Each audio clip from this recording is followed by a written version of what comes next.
Good evening. I hope you all are doing okay.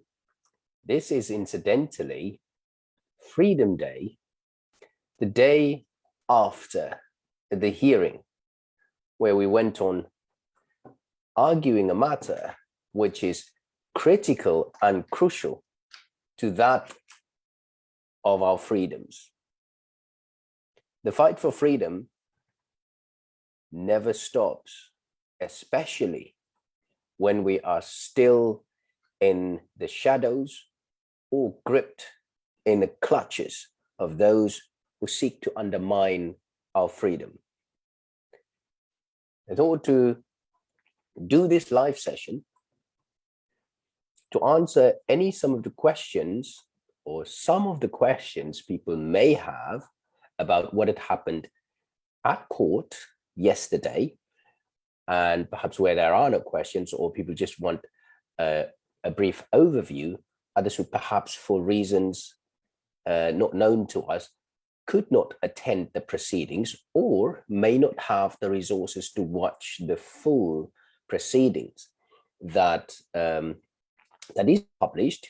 You're more than welcome to share that, and we do encourage people to share the link about the proceedings, so that many people can come to know about what's actually going on. This is critical for everyone's information. This is what participatory democracy is all about. First of all, people need to know what's going on, right? And more pertinent, when we consider this issue here of laws being contemplated, which effectively, as we know, will be unprecedented powers in what we call post-apartheid era. It gives you the impression of a reversal of conditions that was enjoyed or ought to be enjoyed post-apartheid. We must be vigilant. We must remain vigilant and watch out for any suggestion, any thoughts, anything that is likely to create an infringement upon the rights of any person. Key to watch out for are those suggestions which seeks to divide people, that seeks to set people up against each other. White versus black, or this color versus that color, rich versus poor, and vaxxed versus unvaxxed. Watch out for these suggestions and thoughts which are being progressed through the media and often through government sources. These things, they come to you in a way that that is normalized. It becomes the accepted norm. It's very easy to be indoctrinated by these means of communication, by this, what they call the new normal. It's nothing normal. It's something new, yes, but it's not normal. It's not conducive for a progressive society. Okay, it's important to realize that some of the differences that we have as people, this is what makes us unique. We can't all be the same. Life would be so boring, wouldn't it? But there is one thing that we can all have in common, and that is to have an element of respect and the discharge of a duty of care towards each and every one. So I implore you, my friends, regardless of whether somebody is injected with this substance or not, discharge an element of respect and care for them. Protect their rights. There are people who we know now had succumbed to the information to take this substance and later having regretted it. There are people who still don't even know or understand what the whole purpose is about these injections. Many people who are still queuing up take the injections, wholly unaware of the published serious risks to their health. This is how terrible it is in terms of the lack of information amongst people. Let's watch out, be vigilant that this lack of information itself amongst many people not serve as that little wedge which serves to create a division amongst people. What you do want to do is go forward, have these discussions with your neighbors, with your friends, with the people at the bus stop, in the taxi, in the restaurants. Sometimes people tend to think that these are not exactly, you know, the most comfortable conversations to have, but they are necessary conversations.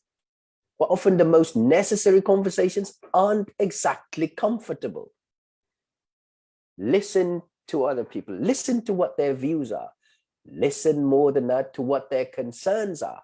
You might just find, you come to understand that some of the concerns people have may not actually be concerns based upon rational thought.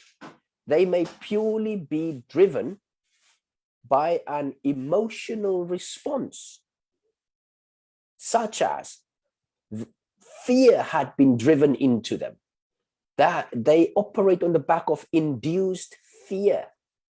And that fear is actually irrational, maybe wholly irrational. As you all can see, the government came and introduced lockdowns in the countries on the back of the boogeyman, coronavirus disease. That boogeyman, they said that boogeyman hasn't gone away, but yet they've now stopped all the measures in order to keep the boogeyman away. So your question has to be, did those measures work or did they not? If the measures worked, then the boogeyman has been repelled, okay? Done and dusted. If the measures didn't work, what's the point of doing the same thing when it didn't work before? That is precisely the underlying substance towards the definition of insanity.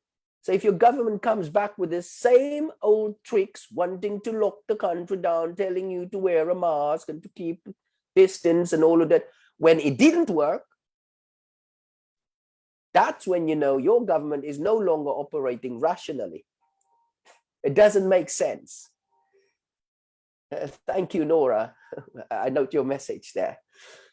So let's operate rationally.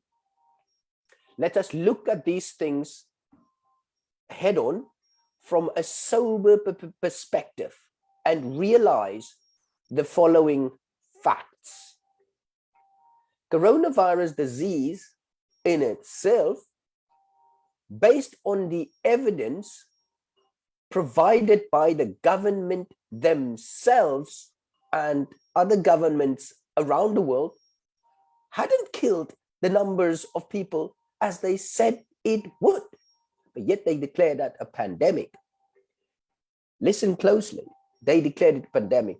But this declaration of a pandemic, the word pandemic now has a new definition,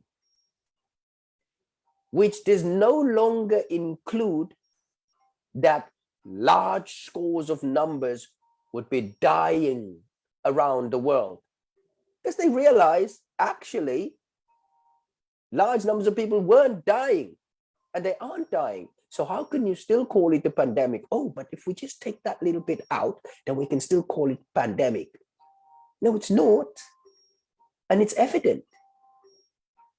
In the United Kingdom, the UK here, in England, on the 19th of March 2020, the government adopted the following position and statement, and it is still on the UK government's website, that COVID-19 is not considered, no longer considered, a high consequence infectious disease.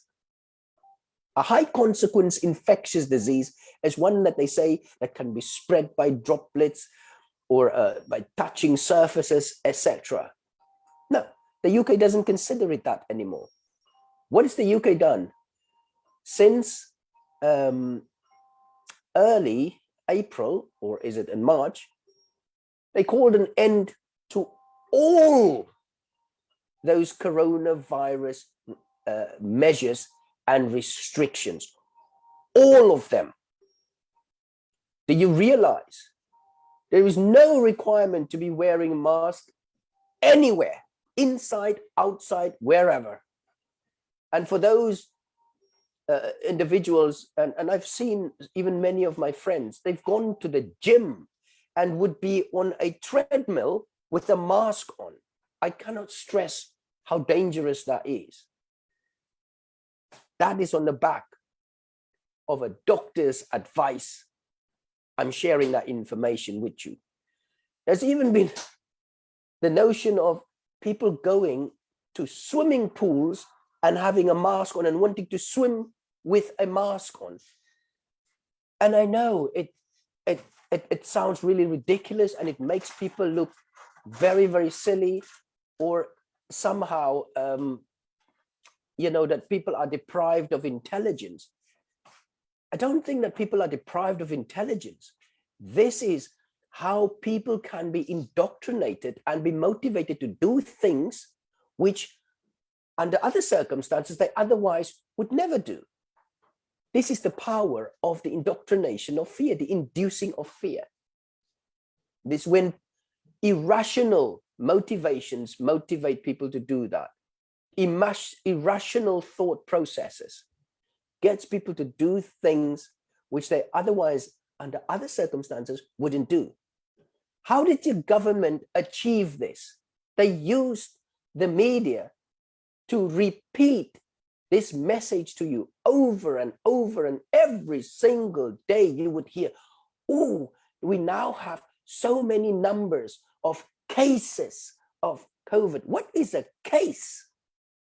Let's just be clear. Remind yourself, remember, when they said to you about cases, to them, they called a case as someone who had on the back of a polymerase chain reaction test, a PCR test, produced or returned a positive result from the lab, asked about whether that result was actually reliable. Evidence shows that those results are not reliable. I repeat, they are not reliable. Scientists has proven this over and over again. A PCR test is not a reliable source for the detection of coronavirus disease, because it does not detect disease. I'm not saying that. The very persons who work with this every single day, and I will at some point again bring back Mr. Fakhri Hassan, who had worked with this, a biological, I seem to have forgotten his actual title, but he works precisely with these machines. He works in the field, and he's put it clear to the public, not just in his own words, but also substantiated the very same statement that was reiterated by colleagues of the same level of qualifications as himself. We've also discovered that Mr. Drosten is actually the one who in Germany who suggested to the World Health Organization, oh, this is what we should be using, and it detects coronavirus disease. It doesn't. It really, really doesn't. There is also information out there about electromagnetic radiation, which can create and cause the human body to present with exactly the same symptoms. That subject matter doesn't get the air it deserves as yet. I know of one doctor who, when she presented that evidence of study in a meeting with the World Council for Health, her computer got hacked live in the presentation and all her slides were removed. So at some point, we'll bring that information to you as well. The information out there is of a large quantity, and it's also complex. What's more important is for us to understand and look at things rationally. Over the last more than 2 years, many of us, all of us had been exposed to the boogeyman that they call coronavirus disease. And the notion, very subtle message out there was, unless you are injected with this substance, you will become infected and die. Well, many people had presented with the symptoms and been declared symptomatically as having been infected with the said virus, but they recovered without extraordinary intervention. And there are many other people who had taken repurposed medication, as defined in the Medicines and Substance Related Substance Act in South Africa, 101 of 1965. I think that's the name of the act. They've taken that, and those repurposed drugs, I'm talking about hydroxychloroquine and especially also ivermectin. And we've brought for you on this platform, and you've seen many videos of other doctors who themselves treated those patients, and they became well. They needed not this substance to be injected with. Now, as a matter of fact, it turns out that this substance being offered to people and being injected into people, it turns out that it contains a spike protein. The information is available there on several videos already being put out. We endeavor to bring to you those very scientists that had done these microscopic investigations to show to you what has actually been found in the blood of persons who had been injected with this substance, so as to show you that the label on this substance, or the information that the manufacturers of these substances had put out to the public, it does not contain all the information about what's actually in the substance. Now, how could you rely? How could you feel comfortable, really? How could you trust that information? Because once it's in your body, it is in your body, and it's a bit too late.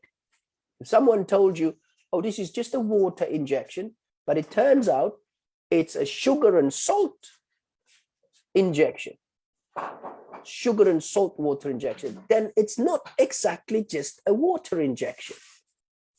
So it's very important that people are informed about anything that they participate in or they are to make a decision upon. And we know this is a matter of health consideration worldwide. For South Africa, we particularly say that you have a right to be informed. That's what the National Health Act tells you under Section 6, 7, and 8. And nothing should be done without your participation or your informed consent. And more than anything, you should be told as part of that information that you have a right to withhold your consent, to say no. How many people do you know who had actually been told by these clinics where they were offering and injecting people with the substance to tell them, by the way, you don't have to take this if you don't want to. You have a right to say no. And, oh yeah, here's the other information You could suffer an anaphylactic reaction. You could develop a blood clot. And oh yeah, by the way, do you want to take this list of serious adverse events that you could suffer? Go have a read first and maybe consult someone and come back and tell us whether you still want to consider taking this. How many people do you know had actually been given that information? And talking about that list of serious adverse events that could happen to people, it is now factually confirmed that the company Pfizer, before they made their application to the Food and Drug Administration, the FDA, Food and Drug Administration in America. The Food and Drug Administration in America is like SAFRA, South African Health Products Regulatory Agency or Authority in South Africa.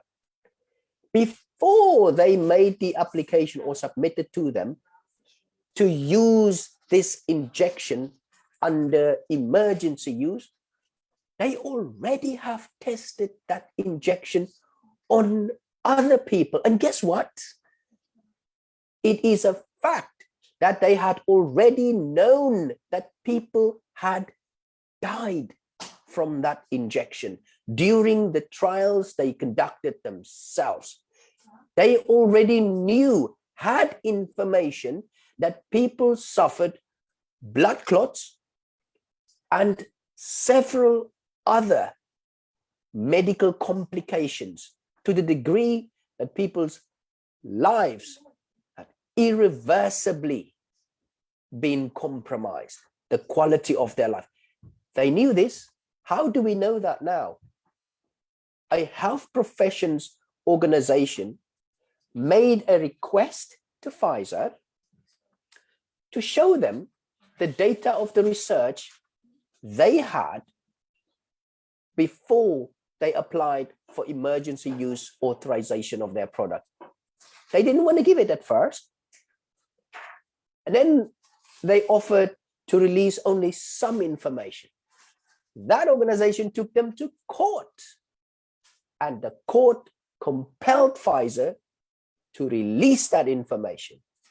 And that's when that information then came out and we started looking at this. Woo! Over 1,290 complications. Take your pick. What do you want to risk yourself at? Heart attack, complications of your brain, nervous, nerve malfunction. What risk do you want to take? Oh, death. Death is now normalized. You shouldn't be dying from a substance that is aimed at, as they say, to save your life. The government has gone out there. You will recall the information is still there. The data is there. Your government told you that this product will prevent you from being infected. They called it a vaccine. That's what they called it. And what is a vaccine? They say it's something that would prevent you from being infected by the very agent or virus that this seeks to protect you. That's what they said in their own paperwork and information, and it's still out there.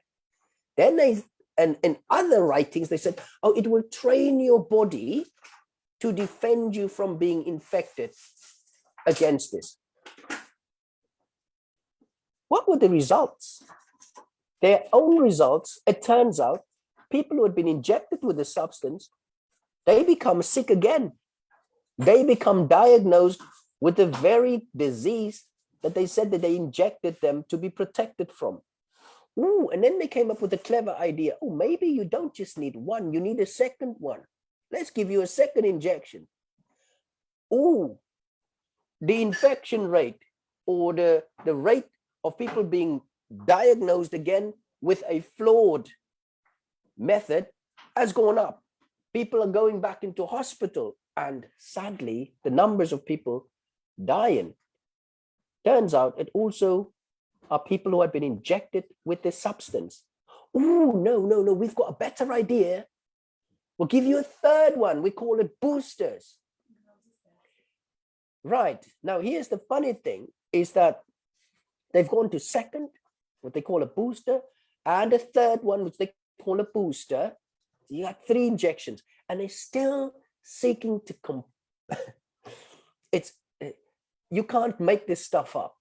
They're still seeking to convince people who hadn't had the injections to go and take the first and the second one.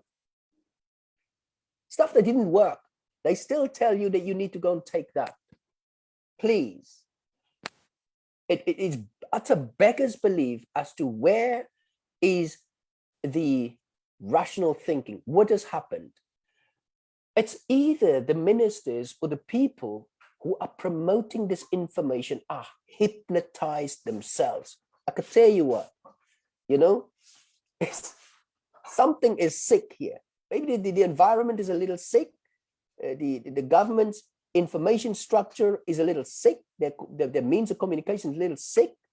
Maybe they mean well, but when the information comes out on the other side and you assess it, information doesn't add up. It doesn't make sense. So why should you follow something which clearly doesn't make sense? And how so? The outcome speaks for itself. The outcomes speaks for itself. Okay? If you have a cup without a bottom and you pour a drink into it and you still wonder why the cup doesn't hold the fluid, you may want to pause for a moment and think to yourself that any cup or container without a bottom, if you pour it, the water, the fluid gets leaked. It leaks through. This is why it never fills up, because you're wasting it. Right? So if it hasn't dawned upon you as to how many people had been reported to have been infected with this, and then the government published on their own website to say, this is the recovery rate. The recovery rate is well over 90% without extraordinary intervention. It's called natural immunity. It's called natural immunity. It proves why some of us are still here. You also will recall that the document is there in one of the videos that I've done. The minister, the Director General of Health, Dr. S. Buthelezi, I can't remember, I don't know his first name, by the way. He put out a letter to the provincial, the government hospitals, as well as the private hospitals, informing them that if anybody dies in that period of time, they should put COVID-19 on the death certificate as the cause of the death, even if they cannot prove it. What does that tell you? And what happened to that information? Every single day on your television screen, do you know at the bottom they have this running commentary? Ooh, the numbers have gone up. And then they have the special bulletin. Today, 355 more cases had been reported. Whoo! Now you hear this information every single day. What did it do to you? It induces fear. But they were talking about numbers. They were talking about cases. And incidentally, what was a case? A case was also someone whom they said, obviously PCR tested, or someone who just shows symptoms, and then they register that, and they give you those figures every single day, and then they collate it from all the provinces, and then bang on a television to you every day in your face. It scared people. Now, when it comes to a matter of your rights, your right to participation, about very profound health regulations which are being contemplated, what does the government do to keep you informed? Oh, they just publish the information there on their website and expect everybody to know, and then just 30 days for consultation. They don't consider this to be so important so as to run a daily commentary every single day. Why are they not coming on television every day? Where is your news media to come to tell you every day? Oh, by the way, they have regulations. This is what they are contemplating. You should be commenting on this. And why are they not concerned about the consultation period? Obviously, you do know that we raised that concern in a letter with the minister. I told the minister, you know, you're not issuing your notices correctly. And for that reason, because he hadn't responded, and he didn't have an answer as to the very law which compels him to do so. That's the rule. That's the rule. Health Minister, the National Health Act, that's where your powers lay in. Nowhere. He didn't respond. Ignore it. It is a display of utter contempt for the right of the public to be informed, to participate in decision-making concerning their health, right? Instead, they want to manufacture your consent to take a substance which turns out to be yes, you know, there's so many words being used out there. Some people call it poison, some people call it clot shots. One thing is for sure, it doesn't have the overall benefits that they claim it has. The adverse effects to your health is far more, or the risk to those adverse effects on your health outweighs what they claim to be benefits. And now when people lose a family member after having been injected with the substance, it becomes normalized. It isn't normal. We have to ask the question, would that person have passed away if they had not had this injection? These are critical questions that relatives, families, and friends have the right to ask, especially in the face of, now that we know the evidence is there of what this can do to a human body when injected with this substance. Okay? It's easy to be hypnotized, it's easy to be misled, it's easy to be fed with the wrong information, particularly when the media is in your face every single day, focusing your attention on other things apart from the information that's actually important for your consideration. The information such as the risks imposed, the risks inherent in these injections, the information such as your right to informed consent, what informed consent means, that you should be given full information, your right not to be forced to take any medical treatment contemplated by anyone for you. A doctor can suggest treatment to you, but in order for that treatment to be done or to be carried out on you, requires your consent. You have bodily and psychological integrity. It's not just a nicety that is written in the law. It is true. It's your body. It's your right. It's your decision. So those who choose to be injected with the substance, equally so, it is your body. It is your right. It's your decision. Equally so, those who do not wish to be injected with this substance, your body, your right, your decision. And this is where we have to focus our attention on in terms of protecting the rights and freedoms of every single person. Do not be persuaded by those things which seeks to divide us. Okay? The regulations contemplated by the minister, when you read through them, they are divisive indeed, and they are dangerous for the liberties that we enjoy as human beings.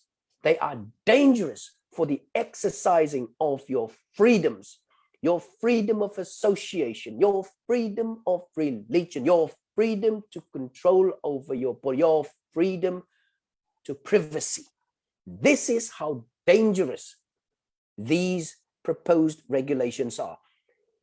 You have to ask your question, has the minister or the government even read and really considered what the likely implications of this is? If they hadn't even read or considered properly the implications thereof and not informing you, can you see how far-fetched this is from participatory democracy? It now turns out that this is actually some model piece of legislation that is driven and motivated by the World Health Organization for their purposes of seeking to exercise unbridled powers of control over sovereign nations.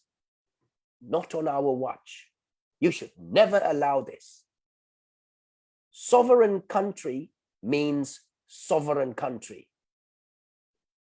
The interpretation, and the word interpretation means to give meaning to words. What does sovereign mean? It means South Africa is sovereign and it belongs to all those who live in it. And what happens in South Africa must be dependent on the will of the people, not some external organization is seeking to tell you what you can and what you can't do and when to lock down your country. So to literally create a little prison to tell you when you can come out there and when you cannot come out. What happened to your freedom of movement? Were you born into a little prison world? Is that what you were born into? Is that what we are raising our children into? Into a little prison planet? No, obviously not. Why should we limit the freedom of movement of people? We had been sensible most of our lives. If you're unwell, you're obviously going to see a person, a physician, or any other person who is able by means of therapeutic interventions to help you recover.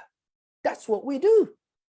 So we don't need someone, we really don't need an authoritative organization consisting of unelected individuals to come and simply take control over your lives, wanting to stuff you into a quarantine camp, determining how long you should stay there and making decisions about what bodily samples they want to take from you and whether they want to inject you or give you any form of treatment without you having the prerogative to decline it.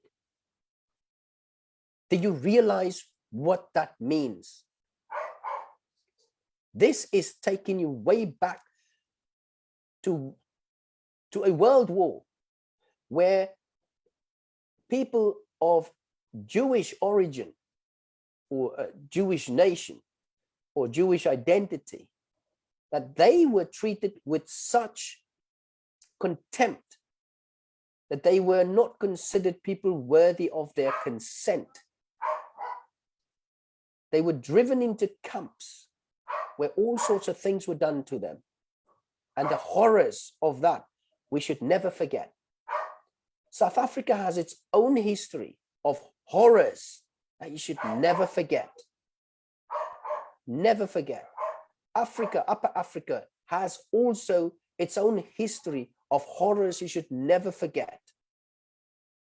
These things are seeking to repeat themselves. It's not worth asking rhetorical questions. Let's look at these things rationally and consider whether this is progressive for our human existence.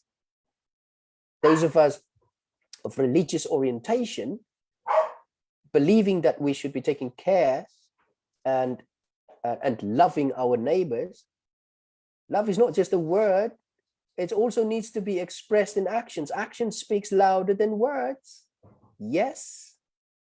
Those who believe in the freedoms that are enshrined in the social contract, the constitution, they are not just there for the beauty of what they state. We need to act on it. You need to act. Each and every one of us need to act on it. At the same time, we also want to be respectful and understanding of other individuals, who may not necessarily have the courage to come out on the street for whatever conditions, perhaps, or internal authorities that restrict them. Maybe they themselves are so conflicted, so scared, so dreadfully affected by the fear that's been induced into them, that we need to stand up for them as well. We need to go out precisely for the protection and restoration of their rights too. So sometimes just because you don't necessarily see them on the street doesn't mean that they aren't supportive of it. It's really difficult when somebody had been affected mentally by this indoctrination, that had this virulent indoctrination that had been occurring over the last 2 years. It's really difficult for people to come back and be themselves. Really, really difficult. It is serious. Yesterday, we went to a store, and despite the notices being everywhere that people no longer need to wear face coverings, masks, and it was a gentleman.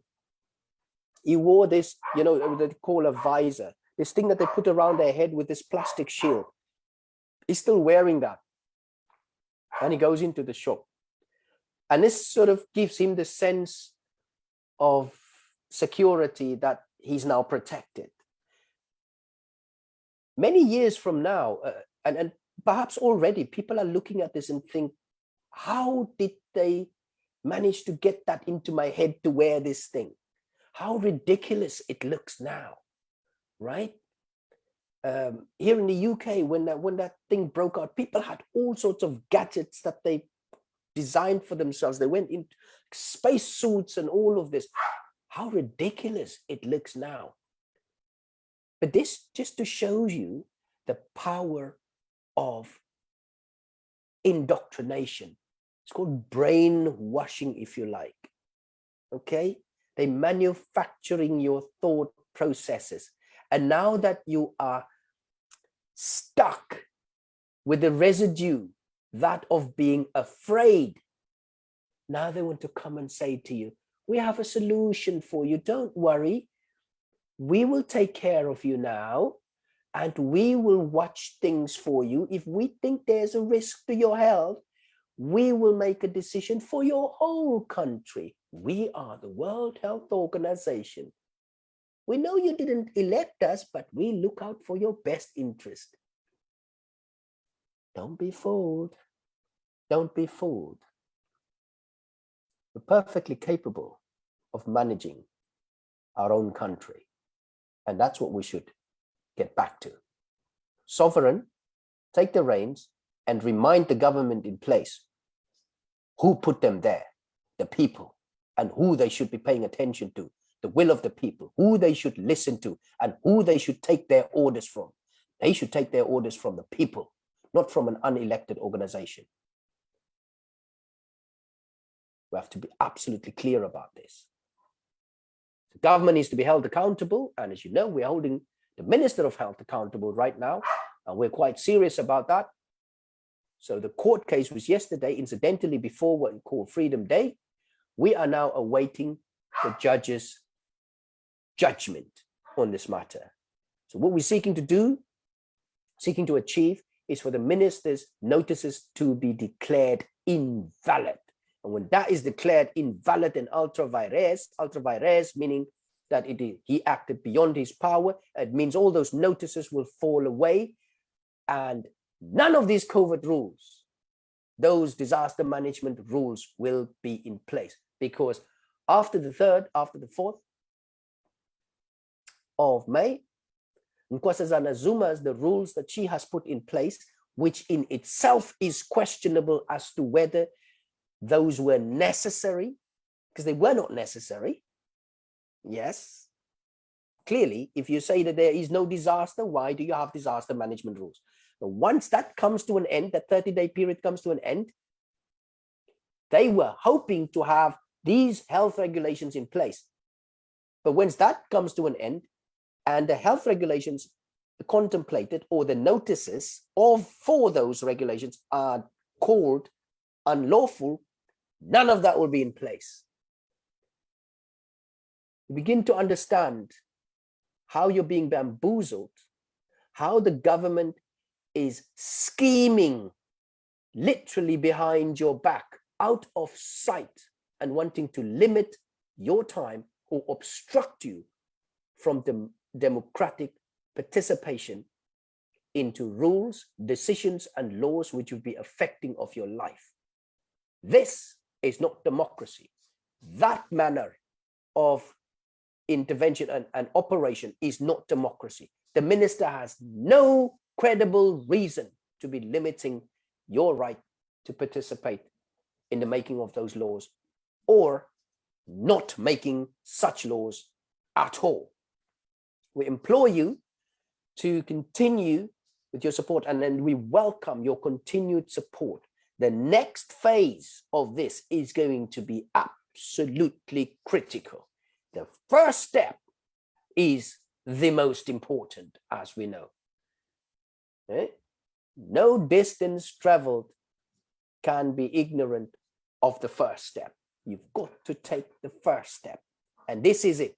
Rein them in, rein in their power, and remind them who employs them. Remind them who they should be taking their orders from. Not make things up and assert themselves powers they don't have. Okay? Is the will of the people. That is what should govern. The people should govern. That is the intention of the Constitution and the reconstruction of South African society, far away from that which was draconian. And I saw a gentleman posted a lovely comment there, Jongo Xolo, I think is his name. Yes, Jongo Xolo. And he makes it very clear, and it shows you that the idea that somehow people, just because on the basis of the color of their skin, are somehow evil, we need to get that out of our minds, right? Evil doesn't choose a skin color. It is what people do, regardless of the color of their skin, that speaks louder than anything. Those voices that you hear, that they want to kill, harm, and do away with groups of people because of the color of their skin and because of historic injustices. No. Do not fall for these traps. Do not fall. Because as John Buktolo writes there in his comment, he says, many of the people who happen to have been of a lighter skin color, they were not necessarily happy with what the government was doing, but they couldn't do anything about it. Why? Because the government of the day was draconian. They operated draconian measures, the very same that you see that they seek to introduce now. So quit and stop this nonsense about harm someone just because they are of lighter skin color, or hate someone because they are of a darker skin color. Don't be fooled by these efforts to create a division. It's the same thing they're seeking to introduce. Let's lock up all these who are not injected with the substance. What kind of a life do we then foresee for them? Let's give freedom to those who had been injected. But if you become unwell again, we're going to grab you and put you into the camp with the others. To do what? What do we foresee? What kind of a life do we foresee? Who gave them this power? Who? Did you give them the power? Are you agreeing to this? It's evident. People do not agree to it already. And many more people, the more they become aware and informed and realize what this actually implies, they are not happy. So we need to stand up for the rights and protections of people who are not even aware. The message still needs to get out to them as well. Okay, there are children at school, children at universities do not even know what the government is contemplating. This is serious. And that statement, I can back it up because I have spoken, I've addressed a group of university students and they confessed they had no idea of these regulations being contemplated, and they had no idea that this was actually being considered, that it was relevant at that point in time when I spoke to them. And you know what else? And this will always stay with me. One of the students put a message and said, "Sir, I had no idea I had all these rights. No idea. Until you just told me." This is a university student that had no idea that she had all these rights. This is how serious this is. The protection of people who just want to get on with their life, live their life experiences, make their memories, because life is so short and they would be expiring fairly soon. Right? We have this journey called life. We don't need to make it sour and unpleasant for others. Life is short enough as it is, unpredictable as it is. There are people suffering enough, more than enough as it is. We do not need any other draconian measures to impose other people's wills on others. No. Let us be supportive of freedoms and liberties of all people. In fact, love your neighbor as you love yourself. That is it. If you don't want things done to you that are dreadful and harmful to you, why would you wish the very opposite for someone else? So I repeat, my friends, get this message out there and make sure that you stand up for the rights and protections of every single person, your neighbors, and always consider there are people who are not aware. So the information and the message needs to get to them. This is a campaign that we will be driving in the next phase. So there is a strategy to this.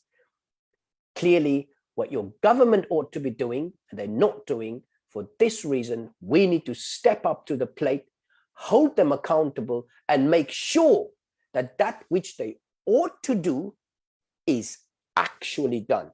There he says, Jongo Kola Wiseman Mbodla. You can go and read his comment that he has put out there. It's beautifully written, and the sentiment contained therein will give you goosebumps. I know it has given me goosebumps. That's why I've read it, John Claude. So thank you for that thought that you had passed, and you can see it. You can see it strikes a chord with many people. Maps, you are asking Angie where that comment is.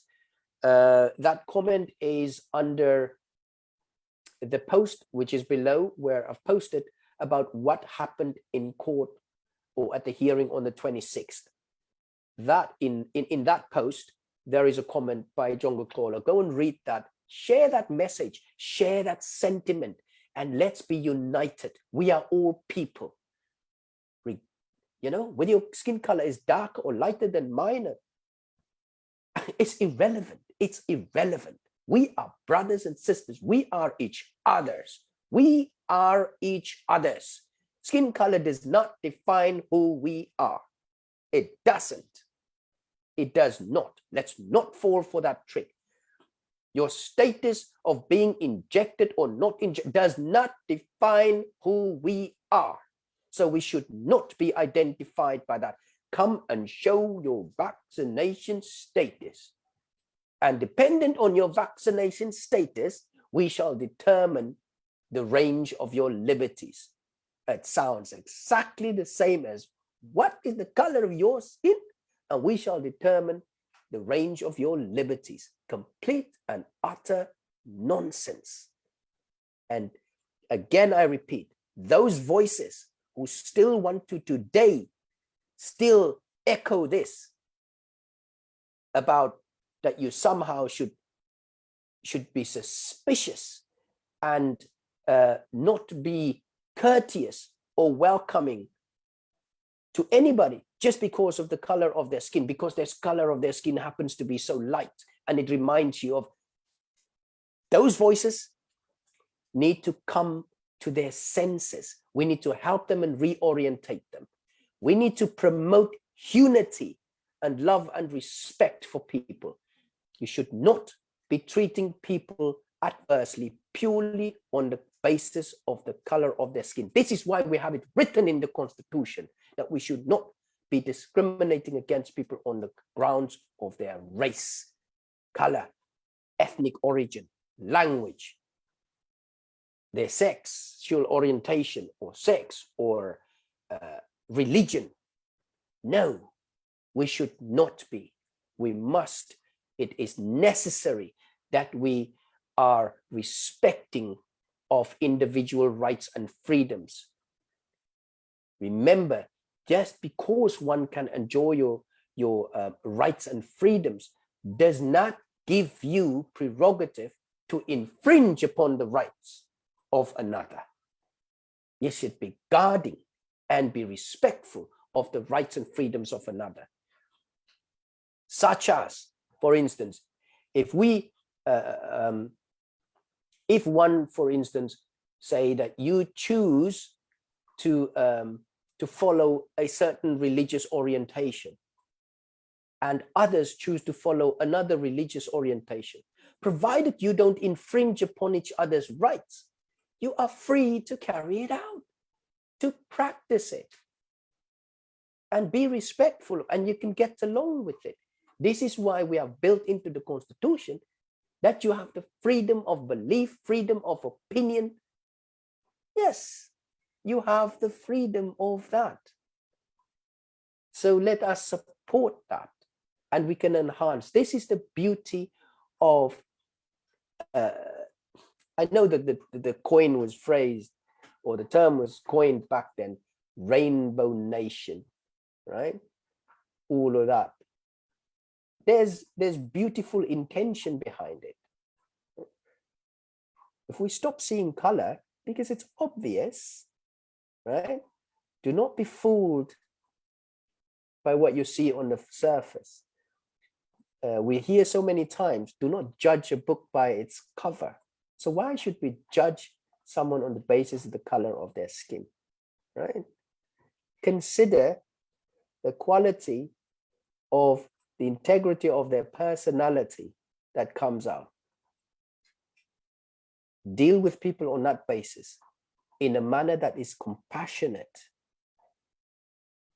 for each and everyone's survival. That's what it's all about. Let's be practical about this. Let's take action about this so that we can bring about the solutions to the unnecessary problems we find ourselves with in our current society. As soon as the court's judgment is out, we'll be back on the blower here and share that with everybody, let you know what it means and what the next steps are. In the meantime, stay strong, stay together, and let's take actions for our freedoms. Thank you.